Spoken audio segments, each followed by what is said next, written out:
I forget sometimes because Yeah. I noticed I didn't have the link in the calendar invite, so I leave it open just in case someone's trying to call me saying, "Hey, where's the link to this?" Right, there you go. Yeah, all right. So we are live, uh, live on YouTube. That looks great. I'll get this out of the way. I'll just get my windows together. How's our audio? You can hear us well? Yeah, I can hear you well. I'm just changing the view because I like just to look at you and the people who are talking when we're doing the recording and stuff. And jump over to this.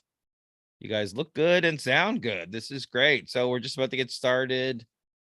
Yeah, there's no too many people joined us, so we might as well. I'm just posting the live now on social media. So I got the dates for our events. Over the next few days, I'll be posting them. Let me get this out of the way. Yeah, we're looking forward to hosting Toronto Starts events at our space. We'll talk Yeah, more. I'm pretty excited. And where are you guys located? We're at 48 Yonge Street downtown, basically at the corner of Yonge and Wellington. Excellent. Yeah, that's right downtown. Yeah. Yeah. That's not far from where I'm usually downtown, so it's Great. I'm usually at Wellington and Bay. Oh yeah, one block over. All right. So we'll get started right away, I guess. Let's just have everything. Welcome back to Startup Talk. I'm your host, the Startup Coach. I'm going to start that again. Welcome back to Startup Talk. I'm your host, the Startup Coach, founder of Toronto Starts, one of the largest startup communities in Canada. And with me today is Daniel and Anthony, who are both part of the founding team of CreatorClub. Welcome. Hey, thanks. Nice to be here. Hello, hello. Nice to have you. I know Daniel. We've been working together. You've been mentoring for Toronto Starts for a number of years. People probably don't know this, but I mention every once in a while, you actually, your team created the Toronto Starts logo way back when we were first getting started. That's right. Years ago. So it does, when we rebranded from Startup Toronto, your team was a great help. But let's get started and talk about CreatorClub. Can you tell us about the inspiration behind CreatorClub and how it helps brands with content production? Go right ahead. Well, what we found is that Daniel and I have been working in the industry, the agency world for over 6 years now, and we've been business partners for over 3 years. And what we noticed is that brands, the marketing directors or the marketing coordinators at these companies, they have a difficult time sourcing, managing, and actually giving feedback. So speaking to the language of content creators, as they're very like artistic types. And especially in today's economy, these creators don't want to work 9-to-5 jobs. So also what we found is that the creatives, along with not wanting to work 9-to-5 jobs, they like abundance and like or flexibility and freedom. They don't like managing projects from a cost standpoint or from a quoting standpoint or collecting money. And they also are not the best at sales and generating new client bases. So we created CreatorClub as a platform to connect brands and creators and work in an ecosystem that benefits both sides equally.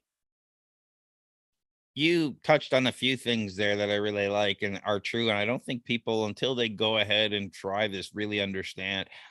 I remember how hard it was for me, even working with Daniel back then. It was just for me to give my feedback on the different types of logos and try to explain how I feel and understand what I want, like, because I'm not an artist, and having those conversations are very difficult even to this day for me. So knowing someone who can kind of articulate those things really makes a difference. And that's the thing. It's almost like speaking a different language. I've been there as well as like someone who's not formally trained like Daniel and like the creative like world. It's completely different languages. So the way that you give feedback is not how professionally creatives want to receive feedback in like a constructive way. So we need that middle ground in order to kind of like translate the two different languages, although we're speaking English, completely different ways of speaking. Yeah, and I think especially when it comes to content, we're all looking for content that is emotional, stuff that captures image, stuff that grabs people. And it's really hard to explain how you feel about something and it doesn't inspire you or make you feel the way you want something to make you feel. And it's so important to be able to talk that language. Go ahead, sorry. No, well put. What specifically does CreatorClub do? So there's three main value adds to CreatorClub. One is the platform itself. So we have a proprietary software integration that both the creators and the brand can collaborate on content very easily. That we believe our process is better than our competitors in the sense that it equally benefits the creators and the brand side. The second thing on top of that, like software layer, is our what we call content producers that are kind of like your go-to in-house production person that is dedicated to your account. You can build a relationship with them. They can get to know your brand guidelines, your objectives, and the way that you work. And then the third thing is our trained roster of creators. So you get access to all three of those things when you become a part of the club here at CreatorClub and you're on our subscription model, as well as for any creators that are out there. We're training creators on how to make money in creating content for brands. And we're also giving them a lot of perks, such as office space and co-working space, as well as access to clients that they may not be able to get on their own. So it sounds like it really literally is a club. There's a place to go. There's a whole community. You got working together. You're helping each other out. So it sounds like a very ideal name. Right. Yeah. And we wanted to create it in a way that is like a creator first approach, where there's a lot of platforms that are geared towards, putting up hundreds, if not thousands of, influencers or talent on a roster, such as, some of the talent agencies out there maybe are more curated, but there's the mass quantity of where you're just a number, you're just listed. There's also big platforms where people can go, such as, let's say, voices.com. You're looking for a voiceover, right? Where again, there's thousands of people out there. Whereas with CreatorClub, as you just confirmed there, Craig, it's more of a curated group, and it's a club that people can really be part of. And then we can help provide opportunities for those creatives. Yeah, and it's funny you mentioned this thing because I do everything in my company, so I have to do all the content and all that stuff. The voiceover is just one part of one piece. So you're looking for a voiceover, you go to there and you get that piece, but now I need a graphic and an image and a video and all these music and all these other things to go along with it. Just that one piece is not good enough. And to use multiple platforms to rope together all of those different kinds of creatives to put together one content campaign is administratively a headache. Different logins, different communication methods. Everyone's using different processes and systems. To have one place where all of those professionals that you just mentioned there all work on one system is, I think, a big game changer for both small businesses and big businesses. Yep. So how does your approach to producing, we talked about putting all those pieces together to put a campaign together. So producing pillar content, how does that differ from traditional content production methods? And how does your approach differ?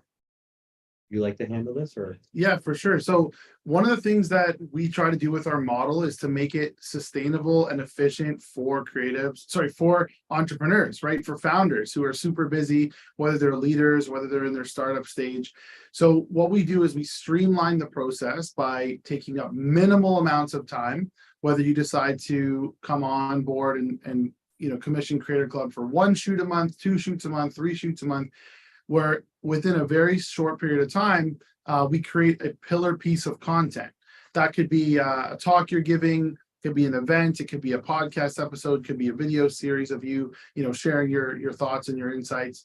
And then we take that pillar piece of content, and our editors will actually work throughout the month to give you as many clips as you need for your distribution platform, whether it's for your show, a YouTube channel, an internal thing for your team, or just social media content. So the difference between a traditional production that would happen for like a TV commercial or something, where they're very intentional with every second that they produce. We're a little bit more liberal in that sense that we want to just press record and get as much of the moment as possible. And then the magic happens in post-production in order to make as many clips as possible for social media for your business or your personal brand.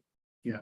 And then our team of editors that, you know, are from our roster of creators, depending on the style, the voice, the audience, the tone, you know, who you're trying to reach, the editing style will vary, right? So it's not a one size fits all approach. Whether you need, you know, those like, you know, intense, bright, colorful captions, or whether you need something more, you know, clean graphics, we'll actually be able to pair you with the right talent to make that happen. Can you share a success story of a brand that has used CreatorClub to produce high quality content? Yeah, so we have a couple examples. I was going to use Anthony as an example. Yeah, can use Anthony for sure. So we have a venture capitalist and serial entrepreneur as a client. His name's Anthony Lacavera, and he's a very busy guy, you know, very diligent in his calendar, books his time slots months in advance kind of person, right? But still wants to carve out some time to create content for his personal brand. So the team at CreatorClub can actually set aside just a 1.5. He doesn't have time to do like a full day shoot or anything like that. So he'll schedule an 1.5 hour time to come into the studio, which we're already prepared with all of our pre-production talking points, shot lists, etc.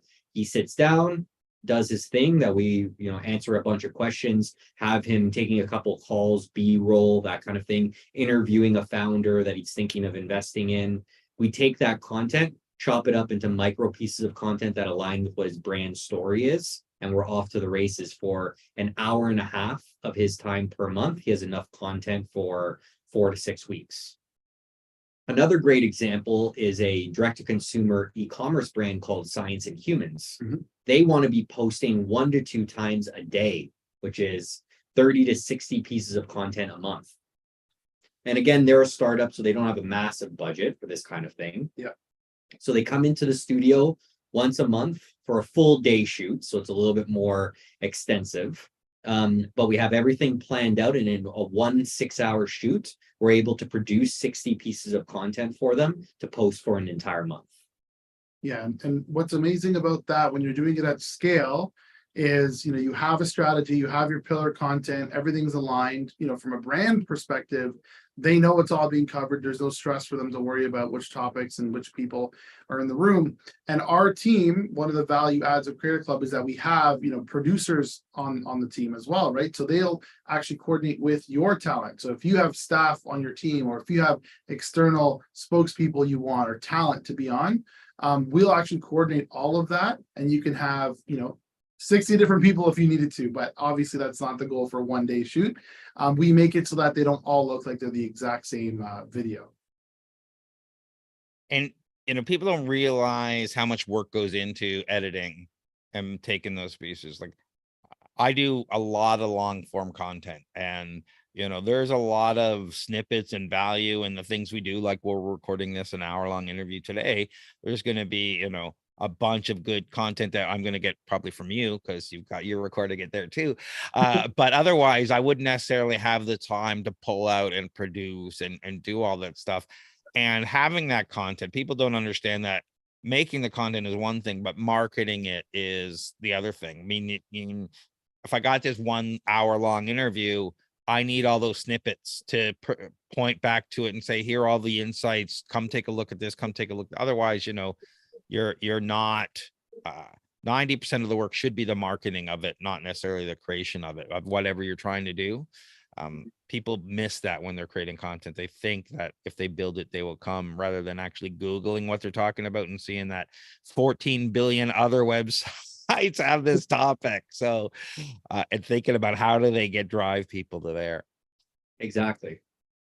In this day and age where, you know, content is king, are things going to change with deep fakes, AI voice, and chat GTP? You know, what is the future for real content creators and real content?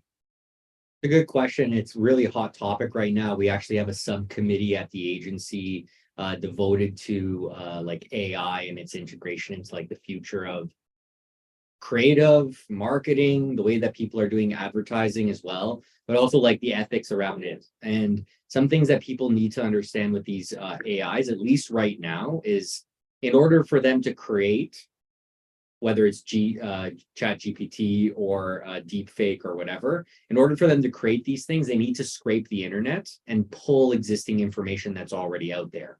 So, you know, I just saw a video of Leonardo DiCaprio doing like a speech at the UN, and they switched his voice over a period of time to like Steve Jobs or Joe Rogan or Kim Kardashian. I saw it.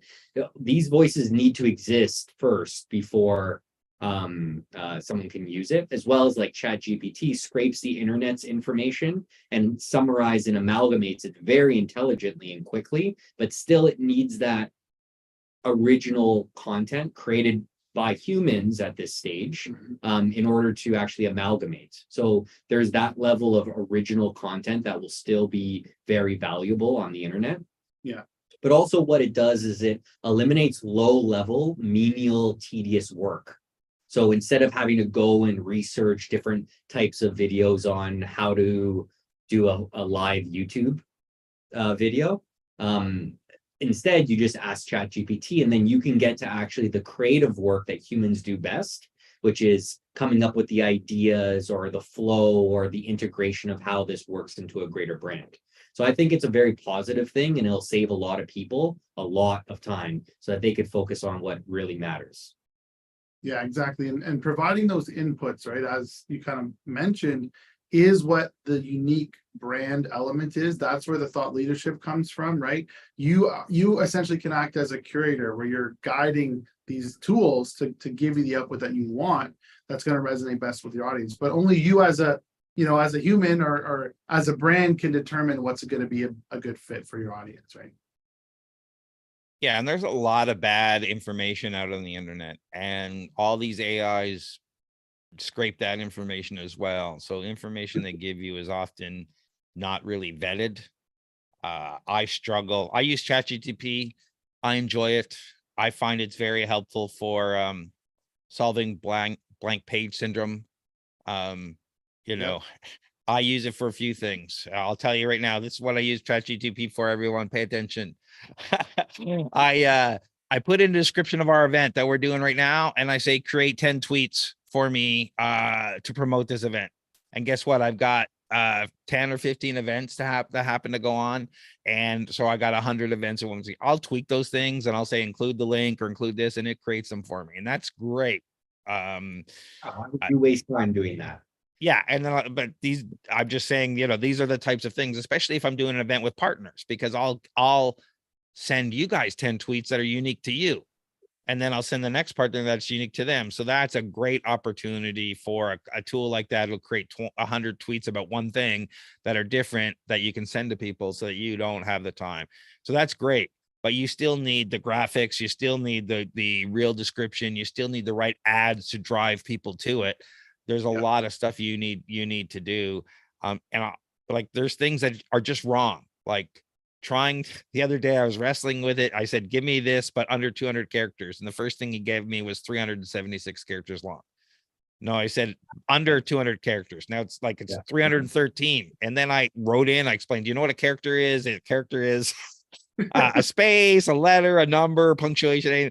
And then it comes back like, and I'm saying, you know, how many characters is that? Like 200. No, that's 276. Now I'll give you something now it came back with 200. It's like I don't understand why you can't count. Like it's so struggling with this, like literally these types of things that sometimes it gets perfect, and sometimes you're like, it exposes very basic weaknesses when, you know, like not knowing how to 5 different answers to what 200 characters is like not cool.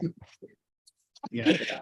We definitely have an optimistic view on these things, you know, just like there will be misuses and abuses of these types of tools and technology for sure. That's just inevitable with any kind of tool that comes out in society. But I like to look at it from the simplest tool, like a hammer, and that a hammer does make our lives a lot easier and it does a lot of things for us, right? But at the same time, we still need to determine what we're going to be building with the hammer.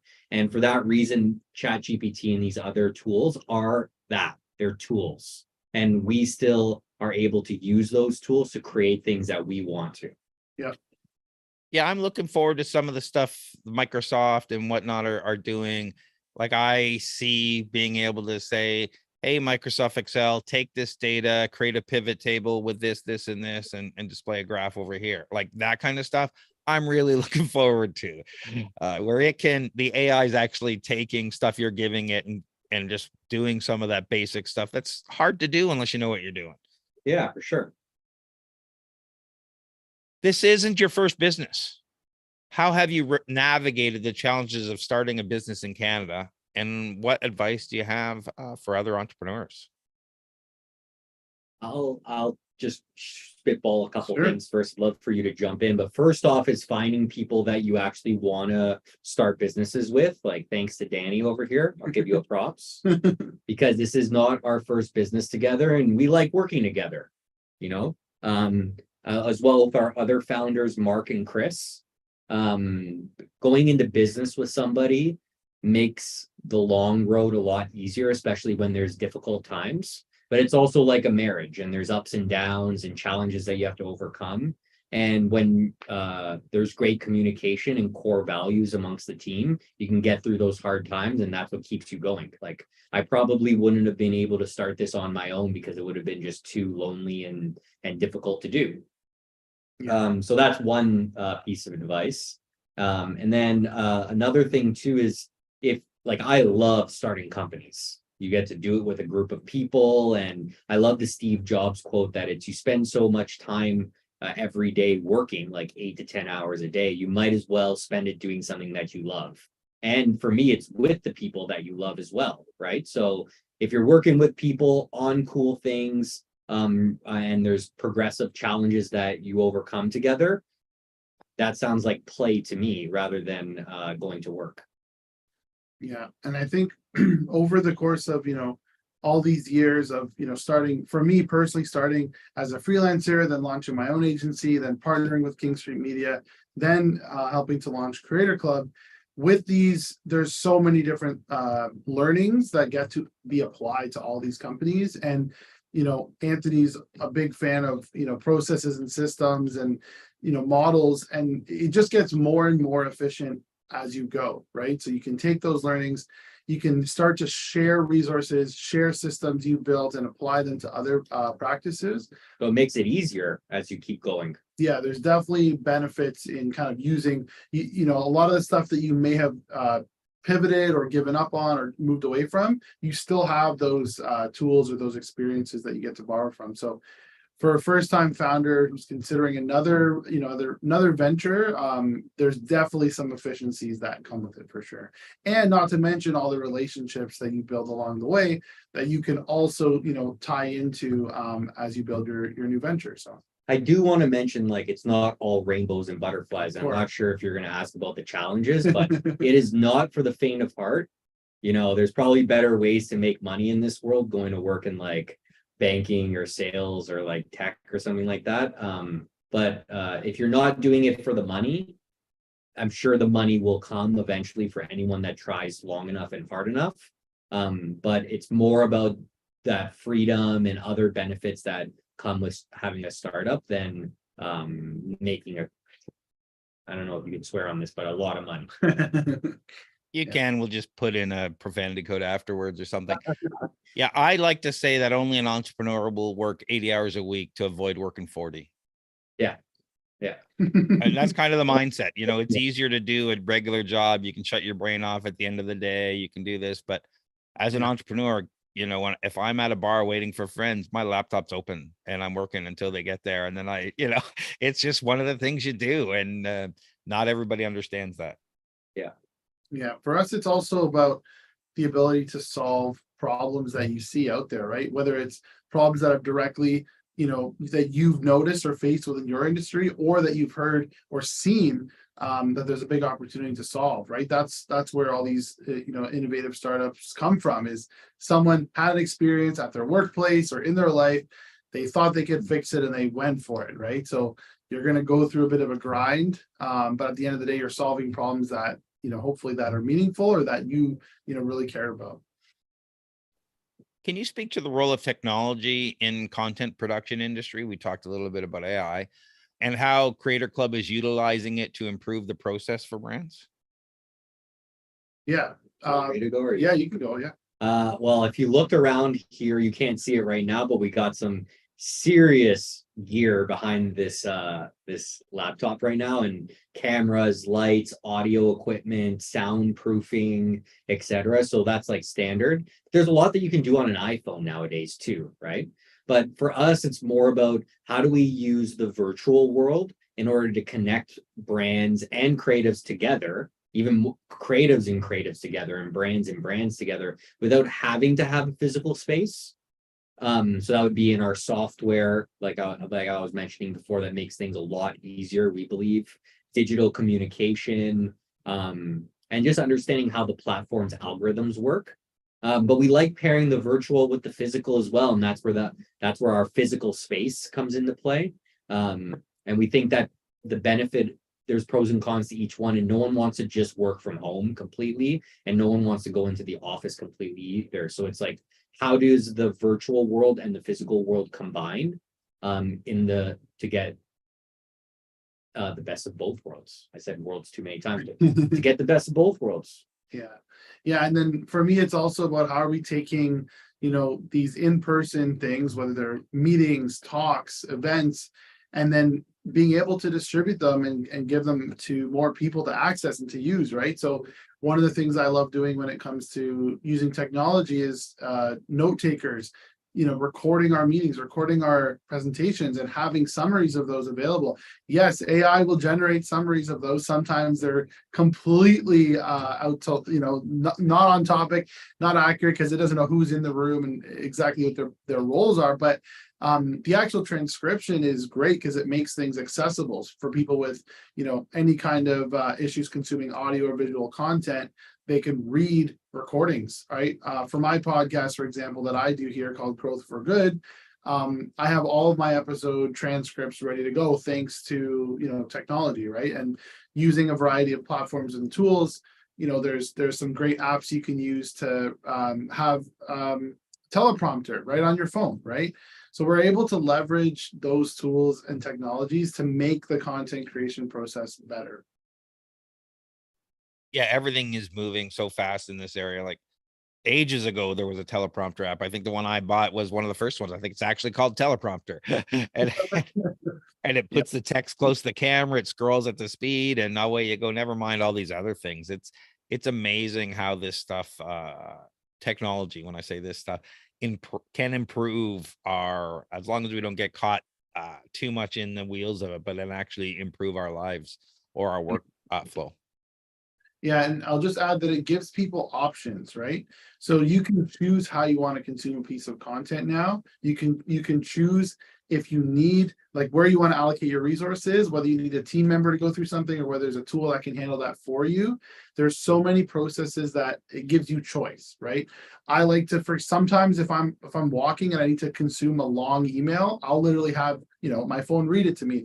There's built-in features that this technology does that really can help us to get more done and to be more effective. Absolutely. And I think that's a brilliant thing, having something read to you while you're walking. I do a lot of audiobooks, but the other thing I do is presentations. When you're walking, I'll record myself. And then when I walk, I will listen to my recording and I'll repeat it while I say it.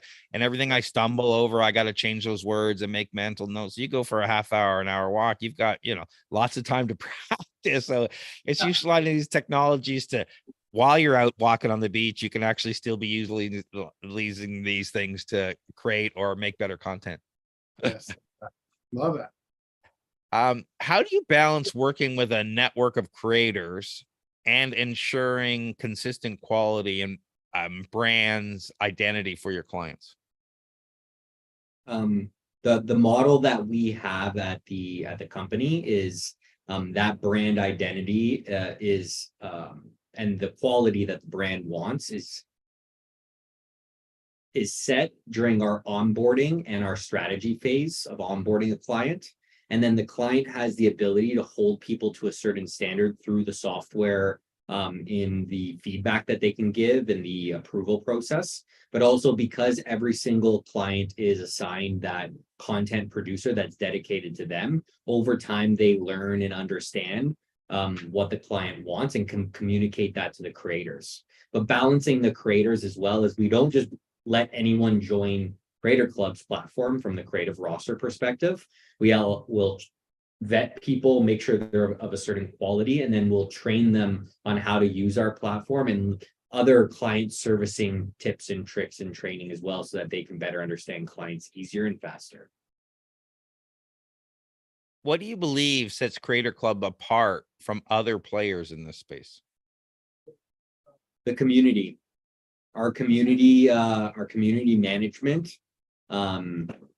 we believe is something that separates us from everyone else, is that we're not just like this virtual platform that anyone can sign up on and then just like go to the races. It's more about being vetted, joining, contributing to our community, trainings, programs, learning, development of younger creators from older mentor creators. And then everyone collaborating together. That's something that can't be duplicated through an algorithm or a software. So people probably want to know about building your community. So how do you approach managing and scaling the network of creators that you work with? There's a certain recruiting process that we have, and then everyone is accepted into a Discord channel, invited to monthly creator meetups here. And it's just a grind. Finding the right people is the hardest part, but that's one of the value add that we have to brands, because so that they don't have to do it. Yeah, and coming from the agency, world for many years, straight from, going to school with, all kinds of creative people, to having worked with, dozens of freelancers at any given moment on design projects, on video projects, on, any kind of work we're doing, we kind of have gotten to know how to work with creatives. And so we're channeling those processes and best practices into Creator Club. Like Anthony said, having a community that's all focused on self-improvement, on getting better, sharing your craft. We hosted a pre-meetup here before we ever started our formal meetups. And basically we had a bunch of, shooters. We had someone who was like a music producer. We had, people who have their own YouTube channels. We had people that are vloggers, and they were all basically helping each other out, sharing tips and best practices with each other, right? So that's one of those things where that really fosters that genuine connection. And then that translates online when people, of course, want to, reshare, each other's stuff, right? Because the best, followers are fans. We want to build a community of people who are fans of each other, and not just passive followers, right? How do you measure success for Creator Club as a company? Great question.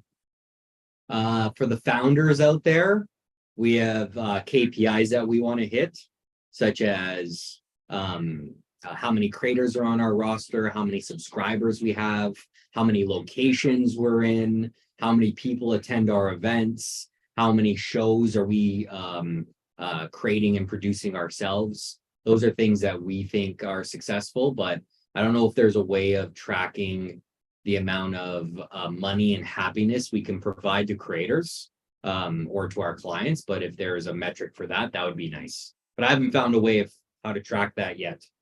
Yeah, I think for us, as we're in the startup stages, right, of this business in particular, we get to see some of the quality over quantity scenarios, right, where we're helping people to take on more opportunities, find a platform, a community that they fit with, giving them gigs that they may not have otherwise been able to find, right? That's very direct ROI, right? Because you're actually helping to provide employment to these creators directly, which I think works really well. Can you tell us about any particularly cool projects that Creator Club has worked on? Which ones that you're most happy with? Well, I don't know about cool, but I mentioned earlier that I have my podcast. The reason I mentioned it as cool for me is that you know, I personally have always focused before I even got into the creative world, I was in the nonprofit sector, right? I had a nonprofit organization I started back as a student, and through Creator Club, I was able to launch a show called Growth for Good, which has connected me back with these leaders from, you know, large organizations, or, you know, whether they're national charities or all kinds of different, you know, unique levels of nonprofits across the country, right? Like for this week's episode, I was able to interview someone who works for like the Aboriginal TV network in Canada, and she's based in Manitoba. So I'm able to connect with these individuals and learn, you know, the focus of Growth for Good is actually how to use, you know, marketing and content and storytelling to make a bigger impact. So for me, that's one of the ways that I can kind of bridge the gap between, you know, the marketing world and the social good world. That's just one example of our show. Why don't you talk about your show that's coming up as well? Yeah, and I want to take a step back. Actually, some of the coolest stuff that we've been able to work on actually has been the types of guests that you'd be able to get on a podcast that you wouldn't be able to if you just wanted to go for a coffee. You know, something like this, you know, like I've been able to meet and see what you're all about and vice versa, versus maybe we wouldn't have been able to get this chance in another time, right? So an interesting show that I produced was an interview with Canada's leading infectious disease head. We have something very similar to like the CDC in America. And we got an interview with him in the height of the pandemic to talk about like COVID-19 and things like that. Interviews with politicians or bankers and like things like that. Those have been some of the coolest ones. Maybe not the biggest in the sense of like celebrities, but in the sense of the interesting investigative kind of interviews that we've been able to have. Yeah, and then I would say something, Craig, probably that the, you know, Toronto Starts community would be interested in is the podcast that we're launching for Anthony Lacavera, we mentioned before. His show called Trailblaze, which you can actually go and subscribe to right now if you just search Anthony Lacavera and Trailblaze. That show allows Anthony to go really in depth with people from the startup space, most of them being founders, and ask them questions that, you know, are not typically covered in their everyday social media or press interviews, right? So it's really great to kind of have someone like a veteran from like the entrepreneur VC world who's actually asking those questions from his point of view. So we're learning a lot just by listening and producing that show. Yeah, wouldn't be able to get access to these types of people's brains in any other like online channel unless we had something like this. Yeah. How does Creator Club help brands stay on top of evolving social media trends and platforms? I think one of the key things is looking at what volume and format of content is actually needed out there, right? So you kind of alluded to it earlier, Craig. If you spend all this time, you know, researching, preparing questions, and then you post a 1-hour episode, a lot of the potential viewership is gone, right? It's missed because people today are consuming content in various formats on the go. They like micro content, they like shareable pieces. And again, it all depends on your audience. It's not to say that long form content is dead.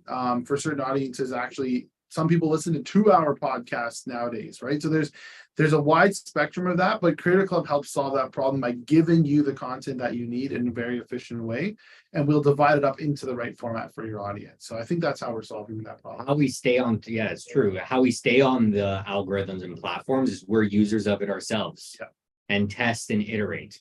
And then through testing and iterating, we create frameworks that understand A, what the end user or viewer is interested in, and then B, typically that's what the algorithm adapts for on certain platforms.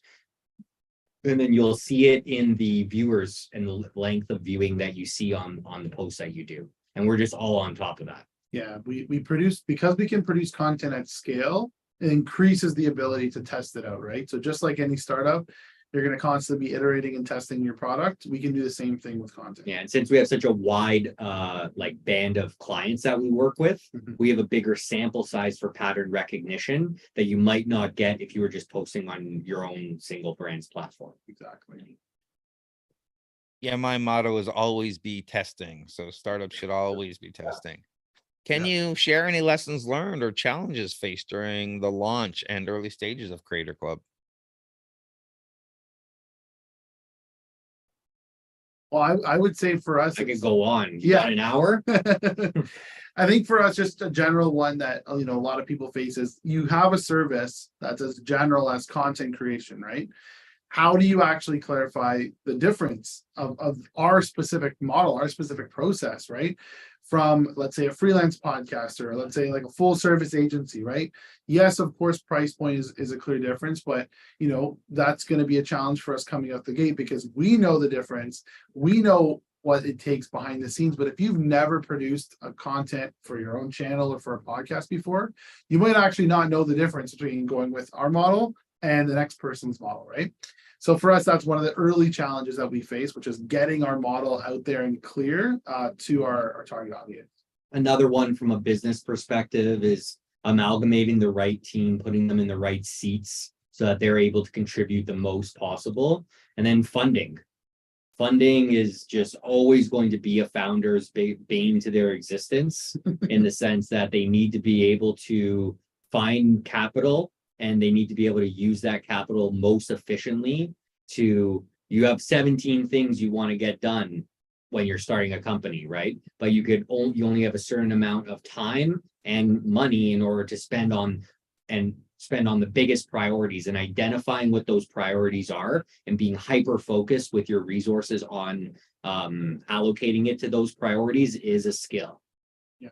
And to that note, when it comes to priorities and team members, we've been able to move people around, like including our leadership team, right? What our roles are, what our functions are day to day within the company. Because we're a startup, over the course of the first several months, we're able to reallocate our time and our energy and update our organizational chart multiple times along the way, so we can learn from that as we go. Can you talk about the role of creativity and collaboration in the production process at Creator Club? Yeah, Would you like to? yeah, for sure. I think like one of the most important things is that no great ideas come from a silo, right? It's either there's some form of inspiration, multiple sources of inspiration, or you're collaborating with other individuals that bring in their own viewpoints and perspectives and skills, right? So that's one of the things that we want to do more of at Creator Club, but it's also something that we like to do, as an agency as well, right? We never hand off a project to one person and say, run with it, right? There's always that collaborative process. We have strategy sessions, we bring in our clients, we do stakeholder interviews, for example, at the agency, right? So at Creator Club, we want to continue to have that type of collaboration. I'd like to make a note that I believe that's where a physical space is very important. If we're doing things all virtually in our own work from home setup, then there's no room for spontaneous creativity. Where some of our best ideas is I'm off to the washroom and Daniel's off to the kitchen and hey, did you think of, and boom, an amazing idea happens, right? Versus having to schedule a Zoom call and then go, all right, everyone, we're here. Let's get creative and let's brainstorm, right? So having the physical space where like-minded people can come together and just ping pong ideas around is very useful. And I'll give an example too of the space, right? When we had our first creator meetup, we decided to do some impromptu interviews, right?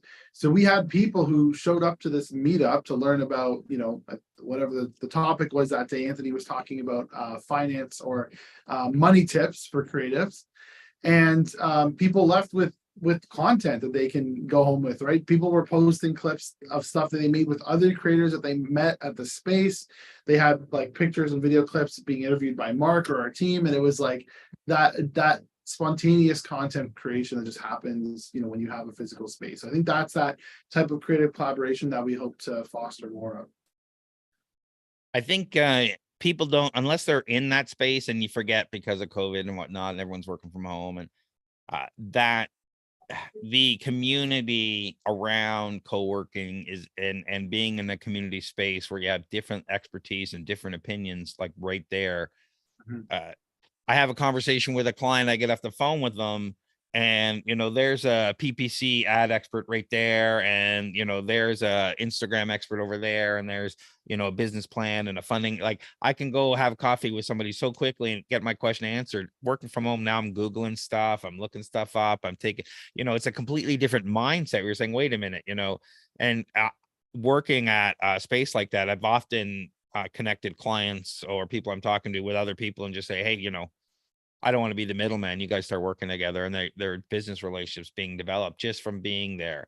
And the Yeah. value value workshops, the value of being in the room, people forget that. Like the conversations that happen at the water cooler, I'll have a workshop on growth hacking, and a lot of the value, obviously it's great. The workshop, a lot of value comes from everyone meeting each other. They go to coffee, and it's really hard to get them back because they're exchanging ideas and business things, and now they want to work together, and they're helping each other, and that value just doesn't quite come across on the Zoom or whatnot. So yeah, the community makes so much difference. Yeah, and that's why we're super excited to be hosting some of the Toronto Starts meetups here, right? We're going to collaborate with Toronto Starts on some of our topics for entrepreneurs and business owners, and we definitely feel that same value of the in-person connection. Yeah, I'm really looking forward to it. Our first one, I think, is coming up in March. We'll be posting it this weekend. Can you tell us anything about any new or exciting projects or directions that Creator Club is heading in? I'll say, well, one is we can't say where yet, but we're looking at a second location outside of Toronto that we're really fired up about to make it more universally accessible to people in Canada. And another one is a particular show that I'm executive producing called Chef's Kiss, in which we're going to be interviewing some of the best restaurant owners, mixologists, entertainment people, and entrepreneurs in the GTA in Toronto, and get their perspective on what it's like to grow an entertainment, food and bev type company in my opinion, one of the greatest and multicultural night scene type of cities in the world. So I look forward to seeing how that comes out. Make sure you send me all the links to all these things and the other stuff you mentioned before, so that our listeners can click in the show notes and get all the links for all the different podcasts you mentioned, the shows, all the different stuff, so they can check all of that out. Now, I'm going to put you on the spot because you're Creator Club. I'm going to say two, at least one from each of you, tools that you would recommend that are real valuable or trending that people are using. Yeah, well, when it comes to tools, I'm going to mention that that app to record yourself to have your teleprompter on the go. The one I use is called BigView, BIGVU, and it was just a simple tool, but it actually can save you having to do 7 or 8 takes of a video. So that's just an awesome tool that I'd recommend. For me, it's going to be a calendar and efficiency app called Motion Yes. that I live by. And it helps me organize all of my calendars, tasks, populate when I should be working on things, when I'm most effective with my time. And it plugs into like all Google Chrome extensions, etc. So I love Motion. That's a great one for sure. Motion, I'll have to check that out. I love it. Favorite books for entrepreneurs or creators at this point? There's quite a few. Chase Jarvis had a book recently come out that I love. Seth Godin has a new book as well during the pandemic called The Practice, which is all about the creative practice, the practice of being a creative, being an entrepreneur, being a writer, whatever it is, and the art of doing that every day. You're only a creator if you create. You can't just put on paper and say, I'm an artist, but you're not making art, right? So That Practice by Seth Godin is a massive one. And then Chase Jarvis's new book, I forget the name off the top. Those are 2 incredible ones that I'd recommend for entrepreneurs and creatives for sure. If you're in the very early stages, and I know a lot of the Toronto Startups community comes in super early on, the classic one. Oh yes, Creative Calling. Creative Calling is the book by Chase Jarvis. It's a really good one. He started off actually as a professional like photographer and transitioned into an entrepreneur and launched a whole platform called Creative Live, which is a startup which he now sold. So it's a great story there. I was just going to mention the classic one for that most entrepreneurs will know about, but if you haven't read, it's called Start With Why. That book, it's a classic one, but it really helps you to actually define your core purpose, which is huge in kind of the branding process of any business or startup. So Start With Why by Simon Sinek. I just looked up mine, but I got them. So one is called Deep Work by Cal Newport, and it's all about how using deep work is the future of humans working, because AI will replace quick task work, and that what will be left for us is only very deep cerebral flow state type work, and how to optimize for that. Also recommend any of Cal Newport's book. There's another one called So Good They Can't Ignore You. And then for creatives, there's a great quick easy read called Steal Like an Artist by Austin Kleon that I love. And I would have just throw one other one out there. Modern day philosopher Naval Ravikant. He has a book that's an amalgamation of all of his blogs and tweets called The Almanac of Naval Ravikant. Highly recommend that for any young professional looking to define what it is that they are going to be good at and what value they're going to have in our society. I'd recommend that. Awesome. We're full of them, Craig. Yeah, that's great. As we're getting to the end of this, I just want to ask if you have any tips for founders, both of you being serial entrepreneurs. Yeah, for me, it's to focus on your original messaging that helps define and helps you stand out. A lot of people want to jump and go to market and put something up there. Although you do need to test quickly, it's so important to have aligned brand messaging, brand values, so that people know your why, going back to that book, and they know why they can trust you and decide to use your product or your tool. So that would be my top tip. I'll answer this in 3 ways. The first one is for beginner entrepreneurs. Being an entrepreneur is not just about having an idea. It's like learning how to play the piano, and you wouldn't just quit your day job and start playing the piano full time if you weren't good at it already. So start practicing on your weekends, on your nights, and develop that skill of being an entrepreneur before you quit your day job, because it is a skill. For growing entrepreneurs, I'd highly recommend the Lean Startup or the E-Myth, which are just like beginning foundational things on how to grow a company and a framework for that. And then also find a good set of mentors. There are a lot of incubators and startups and coaches in Toronto. Find one that vibes with you. Like and Craig. yeah, exactly. and I was supposed to plug you there as well. And find someone that vibes with you and stick with them. And for people that are scaling up, I highly recommend something called EOS, Entrepreneurial Operating System by Gino Wickman. It's based off of a book that he wrote called Traction. And anyone who's now above the $10,000 to $20,000 a month mark should then transition to, after E-Myth and Lean Startup, to EOS and Traction by Gino Wickman in order to get to that above $1 million a year mark and onward. Great. So I'm going to ask you one last thing. Parting words for our audience, and where can people go to find out more if they want to work with you, or follow you, or become part of Creator Club? All right. Well, final words. You'll probably agree, which is that we believe that everyone can be a creator. Everyone has a story to tell, and everyone can create content and share their expertise. Creator Club. Right now, we have 2 different things you can do. If you are a brand, startup, or a founder looking to create content, grow your audience, build your thought leadership up, definitely go to our website, creatorclubstudios.com, and book a call with us. We'd love to chat with you. And then if you're a creator, you can join our roster. So we're building our network of creators up right now. creatorclubstudios.com/creators. You can apply to join the roster, and there's a bunch of information we'd love to know about you, get to know you as well. And then our events. Our events are a vibe. Come and see us at our office. We'd love to have you. Thank you very much for taking the time out of your busy day today. I know we're all hustling to get clients and make it all work, but we really appreciate your insights and learning all about Creator Club. It was an absolute pleasure to chat with you. I hope to do this IRL sometime. Yep. And it's also been a pleasure just to be on here as well. Thank you so much for the opportunity. Yes, thanks, Craig. Looking forward to having you